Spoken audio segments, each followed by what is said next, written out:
ரெண்டாவது கூட்டணி விஜயோட பேசினாங்களா அப்படிங்கிறது பேசுனதெல்லாம் உண்மை. அவரு நம்ம வேட்டைக்காரர் என்ன பண்ணாரு, மரியாதைக்குரிய இன்றைய முதலமைச்சர் அன்றைய கட்சி தலைவரா இருந்தவரு, எனக்கு 100 சீட்டு, முதல்ல நான் 100 சீட்ல நிப்பேன், 2.5 வருஷம் நான் தான் முதலமைச்சர், அதுக்கு அடுத்த 2.5 வருஷம் நீங்க துணை முதலமைச்சரா இருந்துக்கணும், ஆனா தேர்தலை யார் முதலமைச்சர்னு சொல்லாம நாம போய் மக்கள்கிட்ட ஓட்டு கேட்கணும்னாரு. இது அதிமுக மாதிரி ஒரு 53 வருடங்களை கடந்த கட்சிக்கு இந்த மாதிரி ஒரு கண்டிஷன் போட்டா எடப்பாடி பழனிசாமியோ இல்ல உண்மையான ரோசம் உள்ள அந்த கட்சியினால் வாழ்வும் வளமும் பெற்ற வேற யாரா இருந்தாலும் அதுக்கு ஒத்துருப்பாங்களா?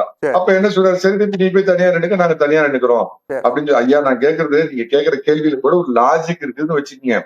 விஜயை எதிர்த்து நீங்க விஜய் ஆதரிச்சு ஓட்டு போடுறதுக்கு என்ன காரணம்? எடப்பாடி பழனிசாமி திமுகவை ஆதரிச்சா கட்சி அழிஞ்சு போயிருன்னு சொன்னா ஏத்துக்கிறேன், அது தற்கொலைக்கு சமம்.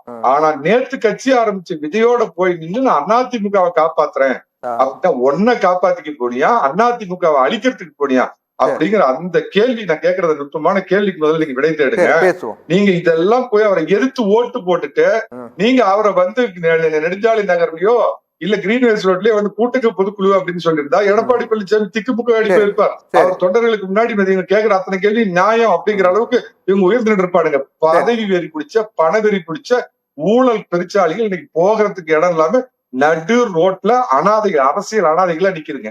ஆனா எடப்பாடி பழனிசாமி ஒருபோதும் அந்த அனாதைகளுக்கு வாழ்வு தரக்கூடாது. இந்த துரோகிகளை அப்படியே கட்டம் கட்டுறது 5 பேர்த்த.